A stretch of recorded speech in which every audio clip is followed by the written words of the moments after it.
Good morning friends. આજે આપણે જોઈશું માઇક્રો પ્રોસેસર અને માઇક્રો કંટ્રોલરની એપ્લિકેશન્સ સબ્જેક્ટ. સેમિસ્ટર 3 અને સેમિસ્ટર 4માં આપ સર્વે ECNC અને DEDI સબ્જેક્ટ વિશે ખ્યાલ મેળવ્યો. ECNC એટલે કે ઇલેક્ટ્રોનિક સર્કિટ એન્ડ કોમ્પોનન્ટમાં આપ સર્વે જુદા જુદા સેમિકન્ડક્ટર ડાયોડ અને તેની એપ્લિકેશનો, transistor, voltage power amplifier, oscillator, semiconductor device તેમજ રેગ્યુલેટેડ પાવર સપ્લાય વિશે માહિતી મેળવી. ત્યારબાદ સેમિસ્ટર 4માં DEDI એટલે કે digital electronics and digital instrument સબ્જેક્ટમાં આપ સર્વે જુદી જુદી નંબર સિસ્ટમ, ત્યારબાદ જુદી જુદી સર્કિટ એટલે કે કોમ્બિનેશનલ સર્કિટ અને સિક્વન્શિયલ સર્કિટ, જેમાં કોમ્બિનેશનલ સર્કિટમાં એડર, ફૂલ એડર, સબસ્ટ્રેક્ટર, હાફ સબસ્ટ્રેક્ટર, ફૂલ સબસ્ટ્રેક્ટર, મલ્ટીપ્લેક્સર, ડીમલ્ટીપ્લેક્સર તેમજ એન્કોડર ડીકોડરનો પરિચય મેળવ્યો. તેમજ સિક્વન્શિયલ સર્કિટમાં જુદા જુદા ફ્લિપ-ફ્લોપ જેવા કે D flip-flop, T flip-flop, master slave flip-flop, JK flip-flop તેમજ રિંગ કાઉન્ટર વિશે પણ માહિતી મેળવી.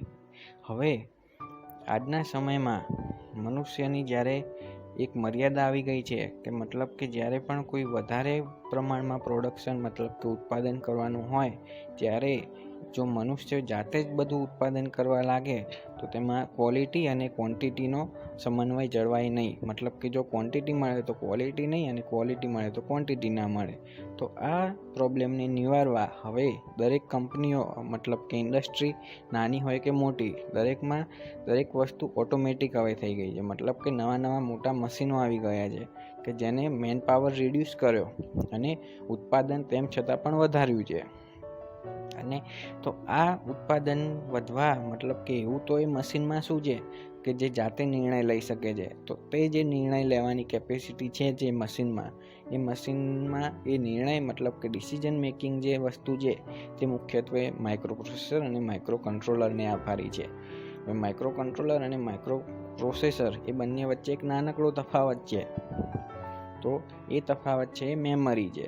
તો જે સિસ્ટમમાં તમારે કોઈ એક્સ્ટ્રા પ્રોગ્રામિંગ કરવું પડતું હોય અને એ પ્રોગ્રામિંગ માટે એક્સટર્નલ મેમરી, બાહ્ય મેમરીનો ઉપયોગ કરવો પડતો હોય તો તેવી સિસ્ટમને માઇક્રો પ્રોસેસર બેઝ સિસ્ટમ કહે છે. અને જે સિસ્ટમમાં ઇનબિલ્ટ જ મેમરી આવેલી હોય તેવી IC અથવા તો તેવી ચિપ અથવા તો તેવી સિસ્ટમને માઇક્રો કંટ્રોલર બેઝ સિસ્ટમ કહે છે. તો આપણે આ subject micro processor and controller application વિષયમાં આપણે આ વિશે વધુ અભ્યાસ આગળ ચેપ્ટર 2 અને ચેપ્ટર 3માં કરીશું. આજે આપણે ચેપ્ટર 1 કંટ્રોલ સિસ્ટમ વિશે થોડો પરિચય મેળવીએ. હવે કંટ્રોલ સિસ્ટમ એ બે શબ્દોનો બનેલો છે, કંટ્રોલ અને સિસ્ટમ. તો કંટ્રોલનો મતલબ થાય છે નિયંત્રણ અને સિસ્ટમ મતલબ કે નાના જુદા જુદા પાર્ટ્સ હોય એનું ભેગું કરીને જે વસ્તુ બને તેને સિસ્ટમ કહે છે. તો એક એવી સિસ્ટમ કે જેના બધા જ ભાગ કોઈ પણ એક વસ્તુથી નિયંત્રણમાં હોય તેવી જે વસ્તુ બની એ સિસ્ટમને કહેવાય કંટ્રોલ સિસ્ટમ. મતલબ કે આખી જે કોઈ પણ નાની કંપની હોય કે નાનું મશીન હોય કે નાનું ઇક્વિપમેન્ટ હોય એ દરેકનો એક બેઝિક જે પાર્ટ છે પાયાનો પાર્ટ છે આપણી કંટ્રોલ સિસ્ટમ. આખી એક કંટ્રોલ સિસ્ટમ જો હોય તો તેનાથી ઘણું બધું શક્ય છે. હવે જોઈએ તો કંટ્રોલ સિસ્ટમમાં જ્યારે કંટ્રોલ નાખવામાં આવે ત્યારે તે આપણને એક્યુરેસીની સાથે સાથે ઇફિશિયન્સી પણ આપણે ઇમ્પ્રૂવ કરી આપે છે. હવે આ જે કંટ્રોલ શેનાથી લાવીશું, કંટ્રોલ કોમ્પોનન્ટ કયા છે, કંટ્રોલ સિસ્ટમના મેઇન કોમ્પોનન્ટ કયા છે, તો એના ઉદાહરણ જોઈએ તો AC/DC સર્વો મોટર, AC/DC ટેકો જનરેટર, સ્ટેપર મોટર તેમજ સિંક્રો. તો આ બધા થયા એના ઉદાહરણો કે જેનાથી આપણે કંટ્રોલ સિસ્ટમ ડેવલપ કરી શકીએ. હવે કોઈ પણ વસ્તુ, કોઈ પણ ઇક્વિપમેન્ટ હોય, નાની હોય અથવા તો મોટી ફેક્ટરી હોય તો તેમાં કંટ્રોલ સિસ્ટમનું મહત્ત્વ શું છે, તો કંટ્રોલ સિસ્ટમ તેમાં લાગુ પાડવાથી તેની એક્યુરસી ઇમ્પ્રૂવ થઈ શકે છે, તેની રિલાયબિલિટી મતલબ કે તેની ભરોસાપાત્રતા ઇમ્પ્રૂવ થઈ શકે છે, તેમજ તે પ્રોસેસિંગ જે સ્પીડ છે મતલબ કે ઇનપુટ આપીને જે આઉટપુટમાં લાગતો સમય છે તે પ્રોસેસિંગ સ્પીડ વધી જાય છે. મતલબ કે ઉત્પાદનનો સમય ઘટી જાય છે, ઓછા સમયમાં વધુ ઉત્પાદન મળે છે. ત્યારબાદ જે પ્રોડક્ટ મળે છે આઉટપુટમાં એ પ્રોડક્ટનું યુનિફોર્મિટી મતલબ કે એક સૂત્રતા જળવાય છે. તેમજ તે પ્રોડક્ટની ક્વોલિટી પણ ઘણી સુધરી જાય છે, મતલબ કે ક્વોલિટી ઇમ્પ્રૂવ થાય છે.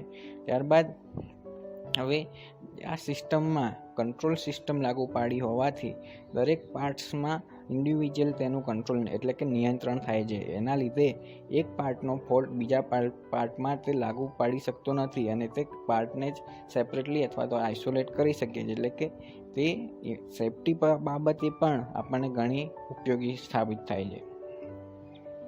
હવે કંટ્રોલ સિસ્ટમની આ પરિચય હતો. હવે કંટ્રોલ સિસ્ટમનું જે પાયાની વ્યવહારુ વ્યાખ્યા છે તે જોઈએ તો system in which we can control output by change in parameter input parameter. મતલબ કે જ્યારે તમે કોઈપણ સિસ્ટમનું આઉટપુટ તેના ઇનપુટમાં ફેરફાર કરીને મેળવી શકતા હોય તેને કંટ્રોલ સિસ્ટમ કહે છે. સાદી ભાષામાં કહીએ કે જ્યારે આપણને જોઈતું આઉટપુટ ના મળતું હોય ત્યારે જો તમે ઇનપુટમાં કોઈ ફેરફાર કરો અને તે પ્રમાણેનો ફેરફાર જો આઉટપુટમાં તમે મેળવી શકતા હોય તો તેવી સિસ્ટમને કંટ્રોલ સિસ્ટમ તરીકે ઓળખવામાં આવે છે. ઉદાહરણ રૂપે જોઈએ તો ડીસી મોટર. હવે ડીસી મોટરમાં આપણે જાણીએ છીએ કે બે ભાગ છે મુખ્ય, એક છે ફિલ્ડ અને બીજું છે રોટર. હવે ફિલ્ડ મતલબ કે સ્ટેટર. તો સ્ટેટરમાં આપણે જ્યારે ડીસી સપ્લાય આપીએ છીએ ત્યારે તેનું મેગ્નેટિક ફ્લક્સ પ્રોડ્યુસ થાય છે અને એ ફ્લક્સ આપણને રોટર કે જેમાં ક્લોઝ લૂપ આવેલું હોય છે ક્લોઝ લૂપ સાથે સંકળાય છે અને તેમાં બેક EMF જનરેટ થઈને ક્લોઝ લૂપ હોવાથી કરંટ ફ્લો થાય છે અને એ કરંટને લીધે તેમાં ટોર્ક પ્રોડ્યુસ થાય છે. તો જેમ જેમ હવે આપણે ડીસી ફિલ્ડ વેરી કરીશું તે પ્રમાણે તેનું લાગતું કરંટ બદલાશે અને એને લીધે ઉદ્ભવતો ટોર્ક બદલાશે અને એની પરિણામે આપણે સ્પીડ ચેન્જ કરી શકીશું. તો આમ આપણે ઇનપુટમાં ડીસી ફિલ્ડ કરંટ ચેન્જ કરી શકવાથી આઉટપુટમાં મોટરની સ્પીડ પણ બદલી શકીએ છીએ. તો આ થયું તમારું કંટ્રોલ સિસ્ટમ. હવે ટાઈપ્સ ઓફ કંટ્રોલ સિસ્ટમ. તો ટાઈપ ઓફ કંટ્રોલ સિસ્ટમ મુખ્યત્વે બે પ્રકારની છે. એક છે ઓપન લૂપ કંટ્રોલ સિસ્ટમ, બીજી છે ક્લોઝ લૂપ કંટ્રોલ સિસ્ટમ. હવે ઓપન લૂપ કંટ્રોલ સિસ્ટમ વિશે જોઈએ તો ઓપન લૂપ કંટ્રોલ સિસ્ટમ એ સૌથી સિમ્પલ અને મોસ્ટલી દરેક જગ્યાએ જોવા મળતી એક સામાન્ય એક સિસ્ટમ છે કે જેમાં કંટ્રોલ એક્શન કે જે આપણે સ્ટેપર મોટર અથવા સર્વો મોટરથી જે એક્શન લઈએ છીએ તે એક્શનનો આધાર સિસ્ટમના આઉટપુટ પર ટોટલી રહેલો નથી. મતલબ કે એક એવી સિસ્ટમ કે જેમાં કંટ્રોલ એક્શનનો આધાર માત્ર ઇનપુટ ઉપર જ રહ્યો હોય તેવી સિસ્ટમને કહે છે control open loop control system. Input is not dependent on output. મતલબ કે ઇનપુટ એ આઉટપુટ ઉપર આધારિત નથી. આપણે માત્ર ઇનપુટ જ આપવાનું છે, એ પ્રમાણે કંટ્રોલ એક્શન થશે અને આઉટપુટ જે હશે એ ઓટોમેટિકલી જે પ્રોડ્યુસ થતું હોય કંટ્રોલ કોમ્પોનન્ટ વડે તે આપણને મળશે. Control action is free from output parameter. જેમ કહ્યું કે આઉટપુટનો કોઈ પણ ફીડબેક કે એવું સેમ્પલ કંટ્રોલ એક્શનને આપવાનું નથી. Control action is only depend on input. Control action જે છે, કંટ્રોલ એક્શન મતલબ કે સર્વો મોટર અથવા સ્ટેપર મોટર વડે જે એક્શન લેવામાં આવે છે તે નો feedback is required from output. આઉટપુટમાંથી કોઈ સેમ્પલ કે ફીડબેક લેવાનું નથી. અહીં આઉટપુટ અને ફીડબેકમાંથી સેમ્પલ લેવાનું નથી એનો મતલબ એમ થયો કે આઉટપુટનું તમારે નિરીક્ષણ કરવાનું નથી.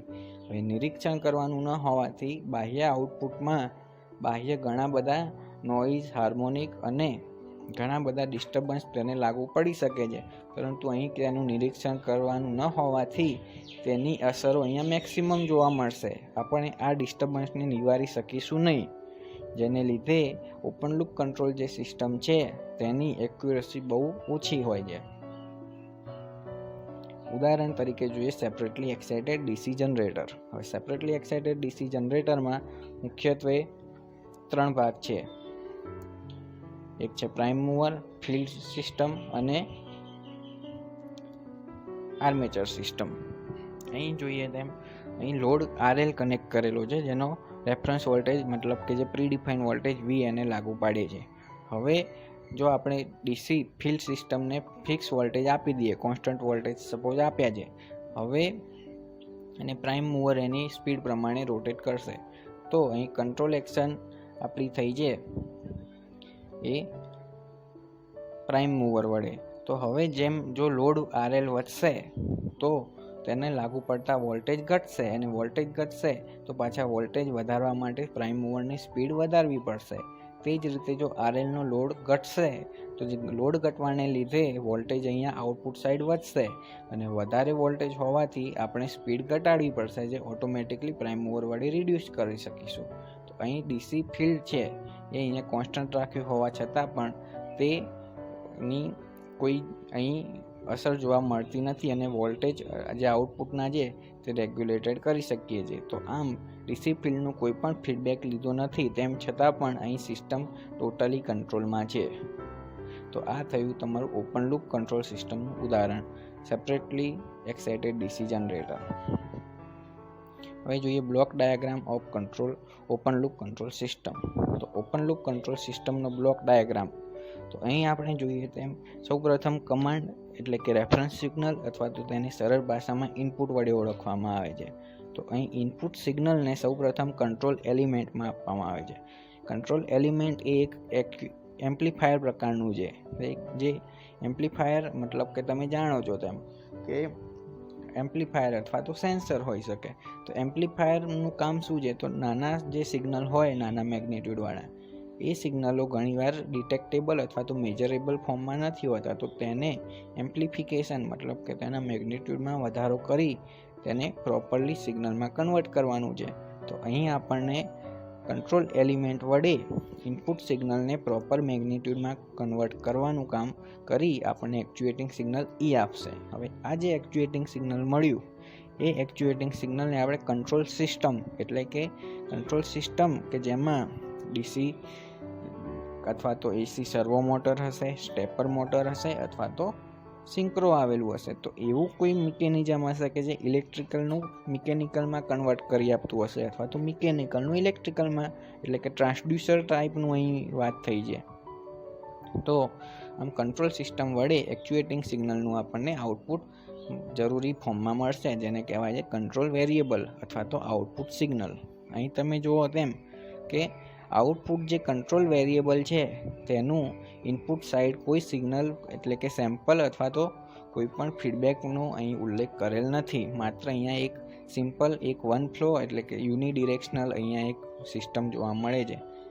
આઉટપુટ સાઈડ ડિસ્ટર્બન્સ સિગ્નલ પણ તમે જોઈ શકો છો કે જેની એસએનઈ મેક્સિમમ હશે, કારણ કે આઉટપુટનું આપણે નિરીક્ષણ કરવાનું નથી. તો આ થયું આપણું ઓપન લૂપ કંટ્રોલ સિસ્ટમનો બ્લોક ડાયાગ્રામ. મુખ્ય 3 સિગ્નલ આવેલા છે: ઇનપુટ સિગ્નલ અથવા તો રેફરન્સ સિગ્નલ, બીજું સિગ્નલ છે એક્ચ્યુએટિંગ સિગ્નલ કે જે કંટ્રોલ એલિમેન્ટનું આઉટપુટ છે, અને લાસ્ટ સિગ્નલ આઉટપુટ એટલે કે કંટ્રોલ વેરિયેબલ છે. હવે જોઈએ type of open loop control system. તો ઓપન લૂપ કંટ્રોલ સિસ્ટમના મુખ્ય 3 પ્રકાર છે: એક on of type, second step wise અને થર્ડ વન છે કન્ટિન્યુઅસ ટાઈપ. તો on of type control system કે જેમાં આપણે આઉટપુટ તો એક પ્રીડિફાઈન હશે, મતલબ કે રેફરન્સ આઉટપુટ તમે નક્કી કર્યું હશે, પરંતુ ઇનપુટ સિસ્ટમને વારે ઘડીએ ઓન અથવા તો ઓફ કરવાનું રહેશે. દાખલા તરીકે જોઈએ તો વોશિંગ મશીન છે.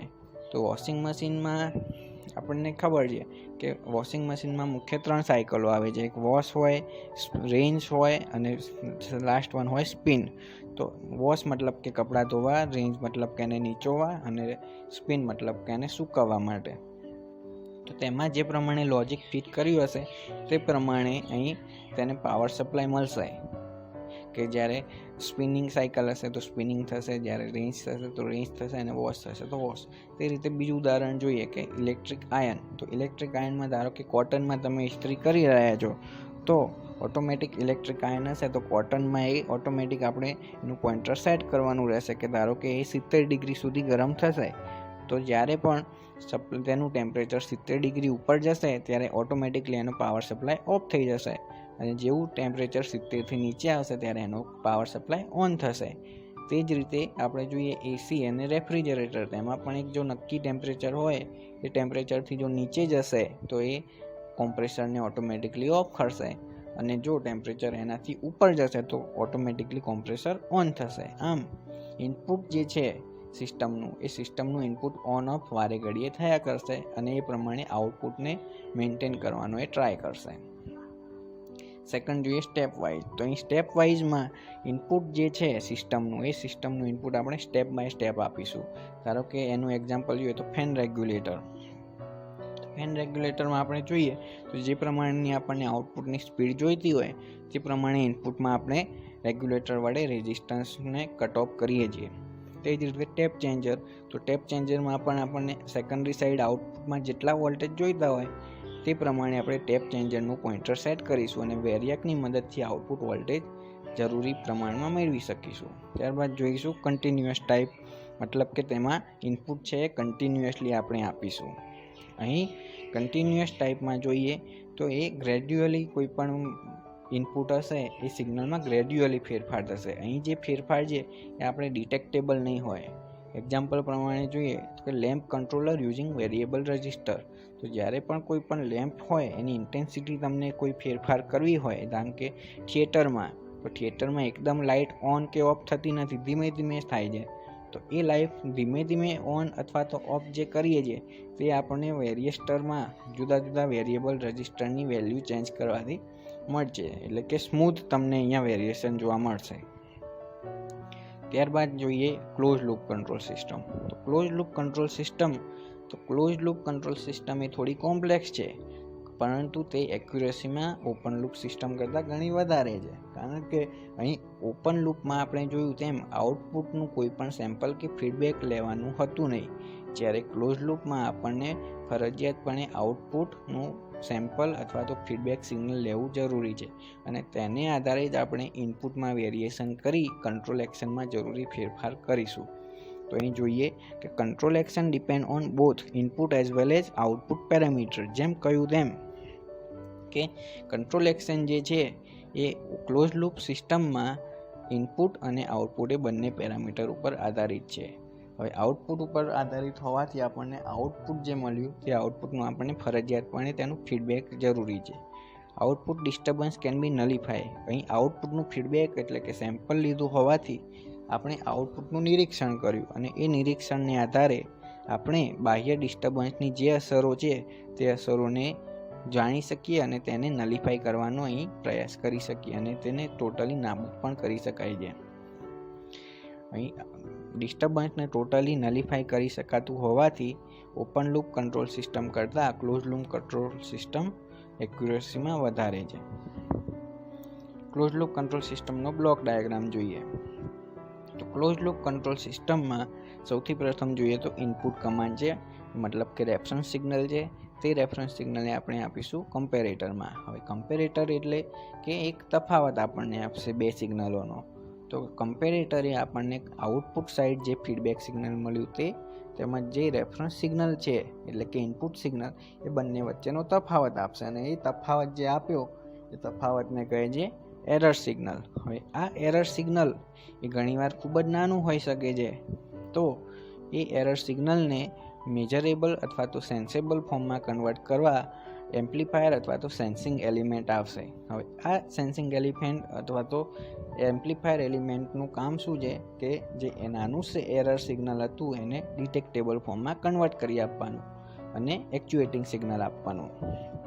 હવે આ એક્ચ્યુએટિંગ સિગ્નલ આપણે આપીશું એક્ચ્યુએટરમાં. એક્ચ્યુએટર એટલે કે સર્વો મોટર હશે અથવા તો સ્ટેપર મોટર હશે અથવા તો સિંક્રો હશે અને તે જરૂરી પ્રમાણે આપણને મિકેનિકલ આઉટપુટ આપશે અને એ રીતે આપણે કંટ્રોલ આઉટપુટ મેળવી શકીશું.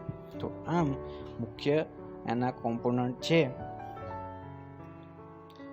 ઇનપુટ સિગ્નલ એટલે કે એનું રો મટીરિયલ, કમ્પેરેટર. તો કમ્પેરેટરનું કામ શું છે તો જે આપણે આઉટપુટ ફીડબેક તેમજ ઇનપુટ એટલે કે રેફરન્સ સિગ્નલનો તફાવત મેળવવાનું અને એરર સિગ્નલ જનરેટ કરવાનું. એમ્પ્લીફાયરનું કામ શું છે, જો એરર સિગ્નલ ખૂબ જ નાનું હોય તો તેનું મેગ્નિટ્યુડ વધારી આપણને આપવાનું, એક્ચ્યુએટિંગ સિગ્નલ આપવાનું. એક્ચ્યુએટર, તો એક્ચ્યુએટર એ કંટ્રોલ કોમ્પોનન્ટ છે. કંટ્રોલ કોમ્પોનન્ટ એટલે કે આપણા જે સર્વો મોટર, સ્ટેપર મોટર, સિંક્રો જોયા તે, એટલે કે કલેક્ટિવ એક્શન આપણને આપશે. અને ફીડબેક એલિમેન્ટનું કામ શું છે તો આઉટપુટનું સેમ્પલ લેવાનું. હવે જોઈએ type of close loop control system. તો ક્લોઝ લૂપ કંટ્રોલ સિસ્ટમ મુખ્યત્વે બે પ્રકારના હોય છે. એક ડિસકન્ટિન્યુઅસ ટાઈપ, સેકન્ડ છે કન્ટિન્યુઅસ ટાઈપ. તો ડિસકન્ટિન્યુઅસ ટાઈપમાં જેમ આપણે ઓન ઓફ ટાઈપમાં જોયું ઓપન લૂપમાં કે ભાઈ ઓન અને ઓફ વારે ઘડીએ તમને ઇનપુટ સતત આપવાનું નથી. તે જ રીતે ક્લોઝ લૂપ કંટ્રોલ સિસ્ટમમાં પણ એવી સિસ્ટમ કે જેમાં તમને ઇનપુટ સતત આપવાનું ના હોય તેવી સિસ્ટમને ડિસકન્ટિન્યુઅસ ટાઈપ કહે છે. આ સિસ્ટમમાં આવશે ઓટોમેટિક ઇલેક્ટ્રિક આયન અને water level indicator. Water level ઇન્ડિકેટરમાં આપ સર્વે જાણો છો કે જે રીતે ટેન્કનું લેવલ પ્રીડિફાઇન જેટલું થઈ જશે તો એ મોટરને બંધ કરી દેશે, અને જો ટેન્કનું લેવલ ઓછું થશે તો એ મોટરને ટર્ન ઓન કરશે. તો આમ એ ઇનપુટને વારે ઘડીએ ઓન અને ઓફ કરશે. સેકન્ડ જોઈએ કન્ટિન્યુઅસ ટાઈપ. તો તેમાં જે DC generator automatic voltage control. DC generator automatic voltage control તેમજ છે DC motor automatic speed controller. આમ અહીં ઓટોમેટિક કંટ્રોલર એટલે કે તમે આઉટપુટની સ્પીડ અથવા તો વોલ્ટેજ તમે એક નક્કી કરી રાખ્યા છે અને તે વેલ્યુને અચીવ કરવા, મતલબ કે તે રેફરન્સ વેલ્યુનું મેન્ટેન કરવા, આઉટપુટ મેન્ટેન કરવા કન્ટિન્યુઅસલી તમારે ડીસીના ફિલ્ડ અથવા તો ડીસીનું પ્રાઇમ મૂવર, જો જનરેટર હશે તો પ્રાઇમ મૂવર અને મોટર હશે તો તેનું ફિલ્ડ કન્ટિન્યુઅસલી તમારે વેરિએશન કરવું પડશે. અને એ ઇનપુટ કન્ટિન્યુઅસલી વેરિએશન કર્યા બાદ તમે આઉટપુટને રેફરન્સ વેલ્યુ સાથે મેળવી શકશો. હવે જોઈએ કમ્પેરિઝન. હવે અત્યારે જોઈ ગયા આપણે ઓપન લૂપ અને ક્લોઝ લૂપ વિશેનો પરિચય મેળવ્યો. હવે તેનું આપણે એક કમ્પેરિઝન જોઈ લઈએ. તો ઓપન લૂપ અને ક્લોઝ લૂપનું તફાવત. તો ઓપન લૂપમાં સિમ્પલ અને ઓછા કોમ્પોનન્ટ હોય છે, મતલબ કે અહીંયા આપણે જોયું કે ફીડબેક લેવાનું જરૂર પડતી નથી, એટલા માટે અહીં ફીડબેક એલિમેન્ટની નહીં હોય હાજરી, એટલે કે એ વસ્તુ એકદમ સિમ્પલ હશે અને એ ઓછા કોમ્પોનન્ટ ધરાવશે. જ્યારે ક્લોઝ લૂપમાં ફીડબેક ખૂબ જ અગત્યનો છે, એટલા માટે તેમાં ફીડબેક એલિમેન્ટ ફરજિયાત જરૂર પડશે, એટલે એ કોમ્પ્લેક્સ સિસ્ટમ બનશે થોડી અને કોમ્પોનન્ટની સંખ્યા પણ વધારશે. હવે બીજો પોઈન્ટ જોઈએ લો કોસ્ટ, મતલબ કે ઓપન લૂપમાં ફીડબેક એલિમેન્ટ ન હોવાથી તેનો ખર્ચો ઓછો થશે, જ્યારે ક્લોઝ લૂપમાં ફીડબેક એલિમેન્ટ ફરજિયાત હોવાથી તેનો ખર્ચો વધારે થશે. ઓપન લૂપ સિસ્ટમમાં ફીડબેક કોઈ જરૂર પડતી નથી, જ્યારે ક્લોઝ લૂપમાં ફીડબેક ફરજિયાત જરૂર પડે છે. બીજી વસ્તુ કે ઓપન લૂપ સિસ્ટમમાં ફીડબેક ના હોવાને લીધે તે સિસ્ટમ સ્ટેબલ બનશે, જ્યારે ક્લોઝ લૂપમાં ફીડબેક લેવાનો હોવાથી આ સિસ્ટમને અનસ્ટેબલ બનાવશે, કારણ કે વારે ઘડીએ તેમાં કમ્પેરેટરમાંથી એરર જનરેટ થશે અને એ એરરને નલિફાઈ કરવા વારે ઘડીએ ઇનપુટમાં ચેન્જ કરવું પડશે, અને એ ચેન્જ થવાને લીધે close loop control system unstable બનશે. ત્યારબાદ જોઈએ ઓપન લૂપ કંટ્રોલ સિસ્ટમમાં મોર ઇફેક્ટ ઓફ ડિસ્ટર્બન્સ, મતલબ કે ઓપન લૂપ કંટ્રોલ સિસ્ટમનું આઉટપુટ આપણે નિરીક્ષણ કરી શકવાના નથી, તેને લીધે તેમાં ડિસ્ટર્બન્સની અસર વધારેમાં વધારે હશે. જ્યારે ક્લોઝ લૂપમાં આપણે સેમ્પલ અને ફીડબેક સિગ્નલ મેળવતા હોવાથી આઉટપુટમાં લાગુ પડતા ડિસ્ટર્બન્સને આપણે નલિફાઈ કરી શકીએ છીએ, એટલે કે તેમાં લેસ ઇફેક્ટ ઓફ ડિસ્ટર્બન્સ ત્યાં હશે. ઓપન લૂપ સિસ્ટમ એ ઓછી એક્યુરેસી છે, કારણ કે આઉટપુટમાં એમાં ડિસ્ટર્બન્સનું પ્રમાણ વધારે છે, જ્યારે ક્લોઝ લૂપનું એક્યુરેસી વધારે છે, કારણ કે એમાં ડિસ્ટર્બન્સ ઘણું ઓછું થઈ ગયું.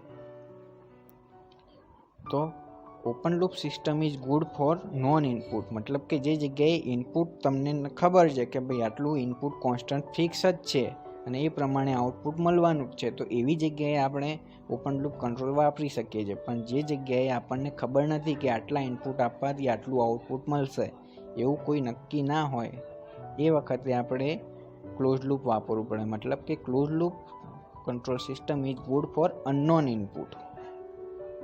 હવે ઓપન લૂપ કંટ્રોલ સિસ્ટમમાં આઉટપુટમાંથી કોઈ સેમ્પલ લેવાનું નથી, મતલબ કે ઓપન લૂપ કંટ્રોલ સિસ્ટમ એવી જગ્યાએ યોગ્ય છે કે જે જગ્યાએ આઉટપુટ મેજરેબલ ફોર્મમાં ના હોય, આઉટપુટનું આપણે સેમ્પલ લઈ શકતા ના હોય, તો એવી સિસ્ટમમાં આપણે ઓપન લૂપ કંટ્રોલ સિસ્ટમ જ વાપરવી હિતાવહ છે. જ્યારે આઉટપુટ મેજરેબલ એટલે કે આપણે માપી શકીએ તેવી ક્વોન્ટિટીમાં હોય, તે જગ્યાએ આપણે ફરજિયાતપણે ક્લોઝ લૂપ વાપરીએ તો તે આપણને એક્યુરેસી અને એફિશિયન્સી બંને આપણને આપશે. તો આ હતો કંટ્રોલ સિસ્ટમનો પરિચય અને તેના ટાઈપ્સ. Thank you.